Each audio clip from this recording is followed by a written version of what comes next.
Hello, folks. Welcome to the third episode of the second season of the weekly wrap-up on WRPS. I'm Ben Carpini alongside James LEVASSEUR. 5 brand new cards, all of them hockey, to show you today. So, as always, we are just going to jump right in. So, to start off today, we have Mr. Ryan Getzlaf. Now, Ryan Getzlaf, as far as statistical stuff, I'm going to hand it off to James. He'll get you guys started today. But, James, what is this card's number background that we're looking at today? All right, so Ryan Getzlaf, he was drafted the 19th pick in the first round of the 2003 draft. He's played 1,157 games. He scored 282 goals with 737 assists for a total of 1,019 points. For a center like Ryan Getzlaf, I would have expected more out of him for how many games he's played in goals, but he's still a lot of points at that, over 1,000 points. He's won 1 Stanley Cup with the Anaheim Ducks in the 2006 to 2007 season, and he's only played for the Anaheim Ducks. James, I will say I was surprised when I found out how small his goal count was, and I mean, still a 1,000-point scorer, so definitely, among some of the better NHL players that have, put on a sweater for a team, but not as much as I would have personally expected. But if we're going to talk about the card itself, kind of filling in for Danny's role, this is an Upper Deck Authentic Fabrics card, so this is definitely a nicer card. I like the Upper Deck. Pretty much every card that I see I like by Upper Deck. Game Used patch, you'll notice that if you look on the card on the very front, it says Game Used or Game Worn. This is numbered 33 out of 35, and I really like the coloring on this jersey. It's consistent with that Ducks color jerseys that they had in this picture, which is from the 2011-12 season. But the coloring on it's very nice. The authentic jersey patch I think is very cool. I'm going to go ahead and give this jersey, I think, an 8.5. Ryan Getzlaf is a 1,000-point scorer, very good NHL player, but the card itself is just a nice-looking card. It's pleasing to look at. There's not too much going on without it being overwhelming. So, yeah, 8.5 I think is a fair rating. James, how about you? I really like the card. I agree with you, Ben. I think I'm going to have to give this the same rating, an 8.5 out of 10. I think with Ducks jerseys, it's kind of like hit or miss with the jerseys because of their logo, but I'd say this is one of my favorite Ducks jerseys, and with the patch, it just, yeah, that's my rating, Ben. So moving off this Ryan Getzlaf card, we are going to go over now to Mr. Paul Stastny. Now, I'm just going to send this one right to you, James. What can we talk about numbers-wise? All right, so the son of Hockey Hall of Famer Peter Stastny quickly made a name for himself in the NHL in 2006-2007 with a 20-game point streak for the Colorado Avalanche. A league record for a rookie at 21, Stastny was the third youngest player in NHL history with a streak that long, trailing only Wayne Gretzky and Mario Lemieux. Drafted second round in the 14th pick of the 2005 draft. He's had 1,145 games played, 293 goals, for 529 assists for a total of 822 points. What do we got for the card, Ben? Well, James, I'll say, just talking about the player himself, he's a very impressive young man. But Paul Stastny, this is an Upper Deck Signatures patch right there. You'll notice that you got the patch on there. There's not really too much to look at on the patch itself, but the signature's pretty clean. I think this is another example where the coloring goes really well. You have the maroon Avalanche color at the bottom, and I think that just kind of complements the coloring well. But you'll notice that's a pretty cool picture that they got. I like the silver. It's got a metallic kind of look to it. So this is definitely one of the nicer looking cards. I'm going to give this one, I'll say an 8.5 to just kind of give it the same rating as last time. James, what about you? I'm going to give this card a 9. I'm going to go one up you there, Ben. I really like how the Avalanche jersey looks. I feel like the Avalanche jerseys, they do have pretty good jerseys. I really like how the card looks. So, yeah, that's my rating, Ben.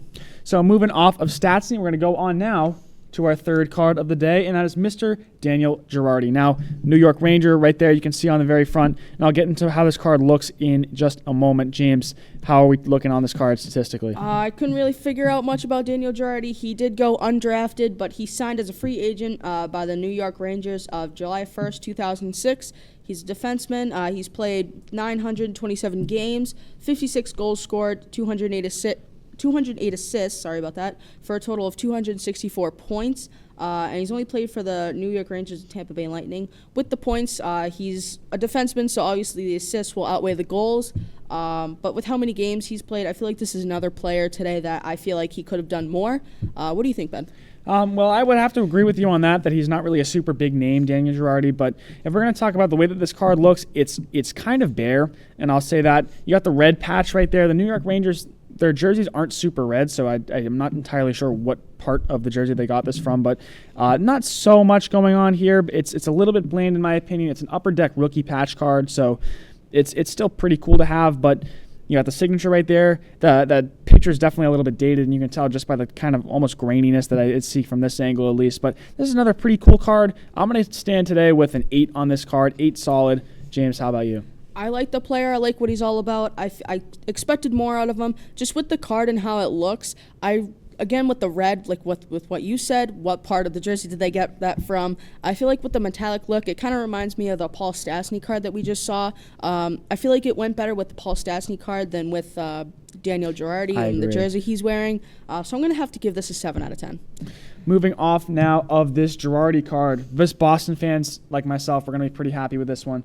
Moving now onto a combo card of Tim Thomas and Zdeno Chara. Both of these players, by the way, is picturing from the 2011-2012 season. James, if we're going to talk about numbers, what can you give me? All right, so starting off with Tim Thomas, 426 games played, 214 wins, 31 shutouts, 2.52 goals against average, 920 save percentage. He's won 1 Stanley Cup, 1 Conn Smythe, 2 Vezina trophies, and a William M. Jennings trophy. Went through that pretty quick just because we've already talked about him before. He's been on the show.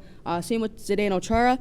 Drafted the 4th pick in the 3rd round of the 1996 draft. He's played 1,680 games, 209 goals, 471 assists for 680 points, 1 Stanley Cup, 1 James Norris Memorial Trophy, and 1 Mark Messier NHL Leadership Award Trophy. Not a lot of goals and points. I mean, there's still a decent amount, but I feel like Zdeno Chara made up with that with his physicality. I definitely enjoyed seeing Chara and hearing Jack Edwards' commentary on the Nesson with the fights. What do you think, Ben? Well, I can definitely agree with you that these are 2 very important Boston Bruins players. And Zdeno Chara at 6'9", a lot of people think he should have been a basketball player instead, but Slovakia, of course, basketball hasn't really taken off quite there yet. Zdeno Chara instead decided to play professional hockey. But these are two players who are very important to the Boston Bruins organization, and they've played pretty recently within the last 15 or so years. I know Tim Thomas and Zdeno Chara helped us win in the 2011 Stanley Cup Finals. But if we're going to look at this card, I personally prefer a card that's a bit more bare than this one, and I'm not looking for something that's empty, but the design here, I think they just kind of put a lot on it that's not, to me, amazing. But this is an Upper Deck Ultimate Duos patches card, so you got the 2 jersey patches. And one of the things I like about these patches that I didn't like about the Girardi card was you can actually see kind of where they had a number or a name on the patch there. And to me, that's really cool because it gives it, I think, a more special feel. But the coloring, you got the blue coloring on there. The Bruins, not a blue team. I don't really understand it that much. So if we're going to talk about this card and the way that it looks, I would say a 7. But if we're going to talk about the players that are on it, 9.5. So I'm going to go ahead and give it a middle rating of about 8. We'll say 8.5 just because I'm a Bruins fan. But James, what are you thinking? I'm going to have to give it an 8. I agree with you with the card. I think the Ultimate Duos patches, on the top, I feel like that kind of ruins the card. When you talked about the blue, I couldn't really, if you could please point out to me where you saw the blue. I couldn't really. I guess it's more of a whiter color, but you see right there on the side, and I'm on now that I look at it a little bit further, I don't really like the font. If I'm getting nitpicky here, I think it's just, to me, it's not amazing. They could have done a better job, I think. Definitely agree with you there. There's definitely a lot there, mostly just with the duos and the font, and I feel like they could have placed it out better. But yeah, an 8 is my rating, Ben. All right, moving on to our final card of the day, and another Boston Bruin, not on this card, but did play for the Bruins for quite some time. That is Mr. Tyler Seguin.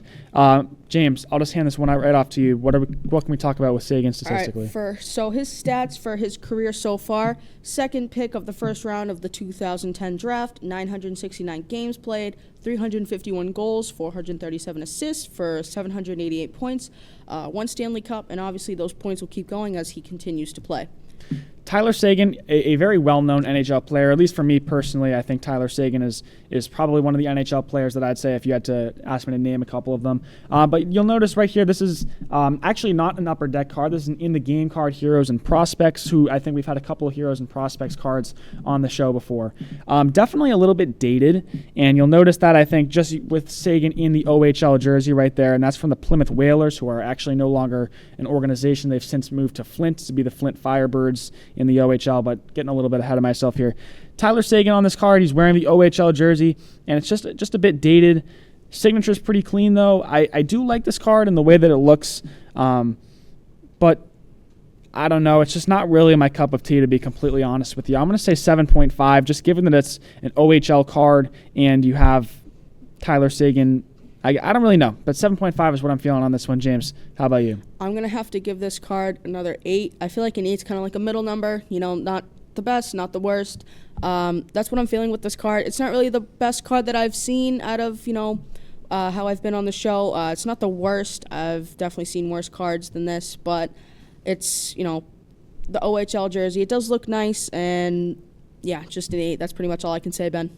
All right, James. So that wraps up this episode. This was a pretty quick one, but we do want to thank you again for watching the 3rd episode of the 2nd season of the Weekly Wrap-Up. We want to thank you again for watching. I'm Ben Carpini alongside James LeVasseur, and we will see you again very soon.